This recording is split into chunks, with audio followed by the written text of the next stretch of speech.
ঋষি দুর্বাসা যে কোনো পরিস্থিতিতেই তার নিজের আরাধ্যের সাথে এই প্রকার ব্যবহার করতে পারেন না।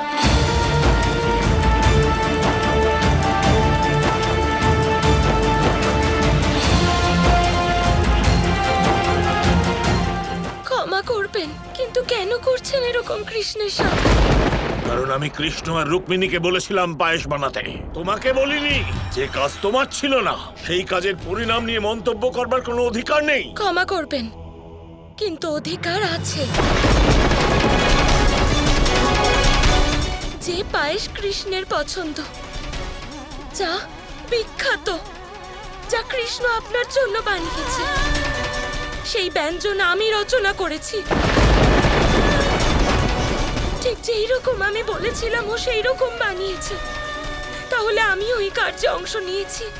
আর যে পায়েস কৃষ্ণের প্রিয় তা আপনার প্রিয় নয় কেন? কারণ আপনি কৃষ্ণের চেয়ে বড়। ব্যাস রাধা, তুমি নিজের সীমা অতিক্রম করছো। চুপ করো নয়তো। রাধা, শান্ত হও তুমি। কেন কৃষ্ণ? কোনো ব্যক্তি যতই বড় হয়ে থাক না কেন, তার আমার কৃষ্ণকে অপমান করার অধিকার কখনোই নেই। ধৈর্যের সীমানা ছাড়াচ্ছে। আর আমার ধৈর্য শেষ হয়ে গেছে। তাই অনুরোধ করছি আপনাকে, আপনি ব্রাহ্মণ মাত্র। আমি তো ব্রহ্মদেবের দ্বারাও কৃষ্ণের অপমান সহ্য করব না।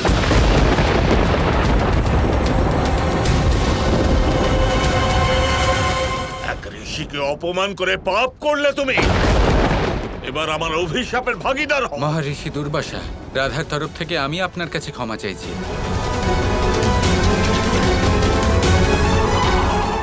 কেন কৃষ্ণ? এমন কি করেছি যার জন্য আমাকে বা তোমাকে ক্ষমা চাইতে হচ্ছে? ওকে মৌন হতে বলো। আমার ক্রোধ সীমা পার করছে। ঋষিবর,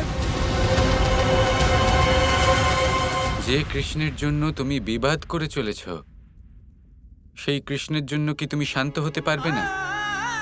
শুধুমাত্র আমার জন্য শান্ত হও রাধা, আমার জন্য।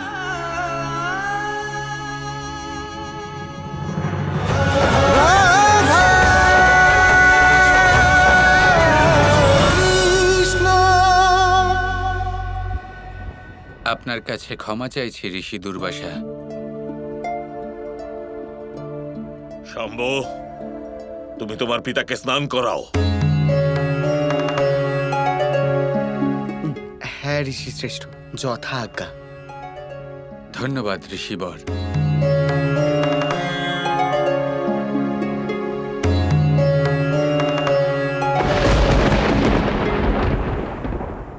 এইভাবে ঋষি দুর্বাসা আমার রাধাকে অপমান করলেন। অনুচিত এটা। হ্যাঁ গৌরী, কিন্তু এটাও মনে রেখো যে ঋষি দুর্বাসা মুনির মতো সিদ্ধ ঋষির ক্রোধ অকারণে কখনো হয় না। নিশ্চয়ই এর পেছনে কোনো বিশেষ কারণ হবে। মহাদেব, যদি তাই হয়ে থাকে তাহলে ঋষি দুর্বাসার নিজের উদ্দেশ্য স্পষ্ট করে বলা উচিত। অন্য কাউকে না হলেও অন্তত দেবী রাধাকে সত্যিটা জানানো উচিত ছিল, যাতে দেবী রাধার ক্রোধ শান্ত হয়। হতে পারে এখনো তার সময় আসেনি।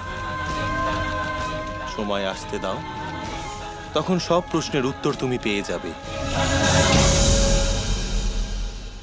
আমার কৃষ্ণকে অপমান করা হয়েছে, আর কৃষ্ণ আমারই মুখ বন্ধ করে দিল। রাধা, তুমি শান্ত হও। উনি হলেন ঋষি দুর্বাসা। উনি রাগের বশে অনেক কিছু করে ফেলতে পারে। তুমি শান্ত হও। আমি শান্তই ছিলাম, কিন্তু আর না। আমি কৃষ্ণের অপমান সহ্য করব না। রাধা, যা হবার ছিল তা তো হয়ে গেছে। এখন আর সেই ঘটনার উপর রাগ করে কোনো লাভ হবে না। হ্যাঁ রুক্মিণী, আমি অত্যন্ত রুষ্ট হয়েছি, আর শান্ত হতে কিছু সময় লাগবে। আমি শুধু কিছুক্ষণের জন্য একটু একান্তে থাকতে চাই। ঠিক আছে।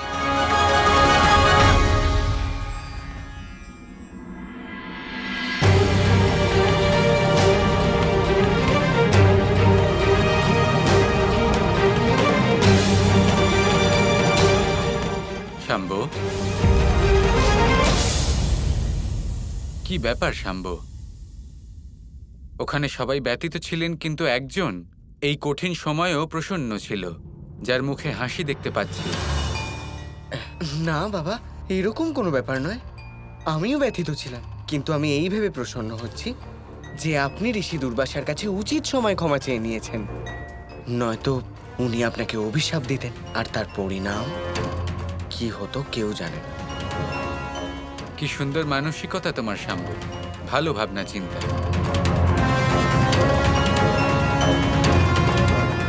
এমনিতে আমি জানি শাম্বু, ওখানে কি হতে পারত আর কি হয়েছে।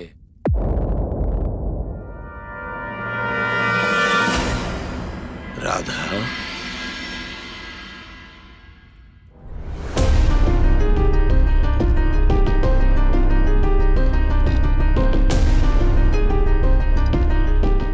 ঋষিবর, আমি আপনাকে অন্তর থেকে শ্রদ্ধা করি, কিন্তু আমার ক্রোধ শান্ত হচ্ছে না।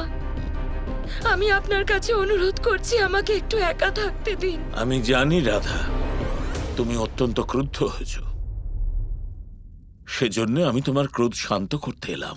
কিন্তু এই মুহূর্তে ক্রোধের বশে আমি কিছু বলতে চাই না, কারণ আমি কৃষ্ণের কথার সম্মান রাখতে চাই। আমি চলে যাব, কিন্তু যাবার আগে শুধু এটুকুই বলতে চাই যে আমি তোমায় আর কৃষ্ণকে যে অপমান করেছি, তার জন্য আমি ক্ষমা প্রার্থী।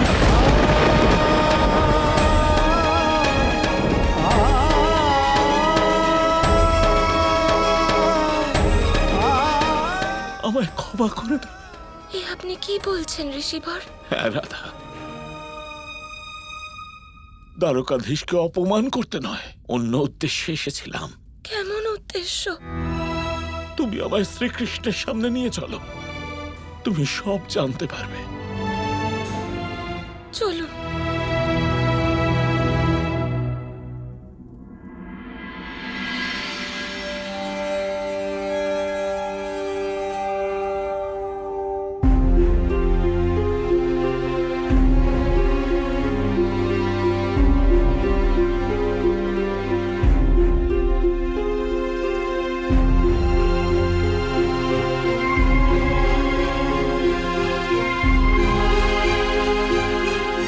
শাম্ব, যাও গিয়ে আমার জন্য ভোজনের ব্যবস্থা করো। যথা আজ্ঞা ঋষিবর।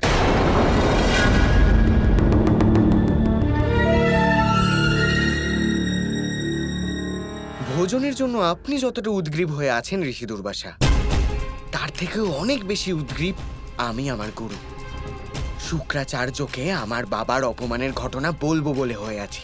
আর সেই জন্য আমি সর্বপ্রথম ওটাই করব।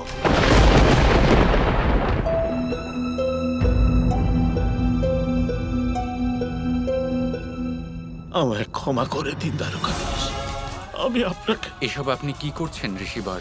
না প্রভু, আমি শুধু আপনাকে অপমানই করেছি তা নয়, আপনার দেহে এঁটো পায়েস ঢেলেছি, কিন্তু এই কাজ বাধ্য হয়ে করেছি।